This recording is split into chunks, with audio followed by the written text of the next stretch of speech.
In our lesson for January the 17th, we continue our study of the Sermon on the Mount, and we're going to look at a central theme of the Sermon on the Mount, and that is the righteousness to which Jesus calls us.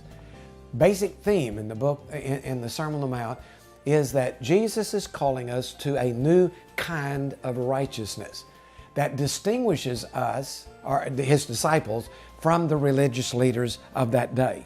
He says in verse 20 of chapter 5, that surpasses the righteousness of the Pharisees. We might just refer to it as a new kind of righteousness. This lesson explores that idea. He begins in verses 17 through 20 by declaring this new kind of righteousness. Chapter 5, verse 17, he begins by saying, "Do not think that I've come to abolish the law. I've come to, not that it might be abolished, but that it might be fulfilled." He says that this new kind of righteousness, he describes this new kind of righteousness as one that has a different relationship to the law. So what is this new kind of relationship, a new kind of righteousness? And how does it respond to the righteousness of the religious leaders? Well, I think it's different in at least two ways. Number one, and this is on your outline, the righteousness of the Pharisees is an external kind of righteousness. It is demonstrated by the things they do to call attention to themselves.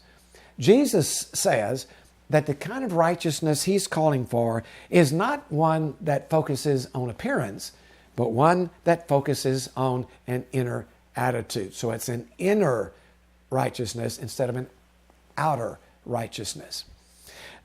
It's also different because, and I have this on your outline as well, the righteousness of the Pharisees is a righteousness of the head. The mind says, this is what God expects us to do. Here's the laws. We're going to follow these laws. Then we're going to be all right with God.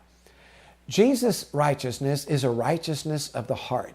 It goes beyond the details of the law and looks for its deeper meaning. So a new kind of righteousness, internal, not external, of the heart and not the head. This is the kind of righteousness to which Jesus calls his disciples.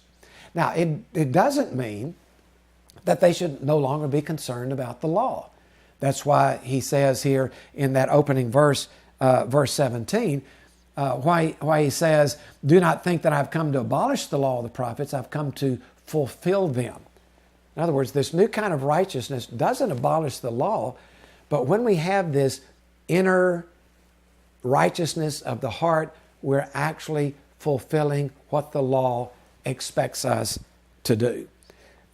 Then he further clarifies this by referring to the kingdom of heaven.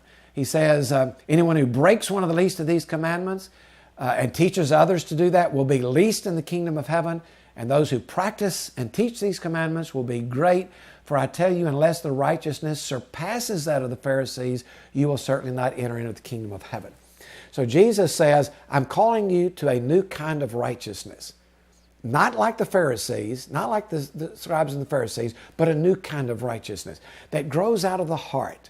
A new kind of righteousness that is internal, that grows out of the relationship you have with God. This is not less than what the Pharisees have. It's actually more.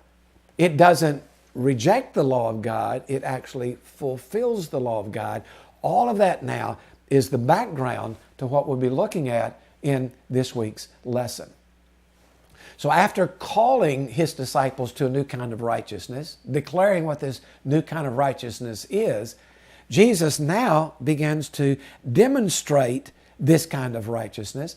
And he does it with a little formula. If you'll look in chapter 5, the formula he uses is this. You have heard it said, and with that he describes the old righteousness, but I say unto you, and with that formula, he introduces the new righteousness. And so what Jesus does is to juxtapose this new kind of righteousness over against the old kind of righteousness to demonstrate to his disciples what he wants them to do. And if you'll notice in your text, there are 6 of these antitheses. Chapter 5, verse 21, you have heard it said, but I will tell you. Verse 27, you have heard it said, but I tell you. Verse 31, it has been said, but I tell you. Verse 33, you have heard it, but I tell you. Verse 38, same thing. Verse 43, the same thing. So 6 different antitheses in which Jesus says, here's what the old righteousness looks like, but I'm going to carry you to a deeper level, and here's what the new righteousness looks like.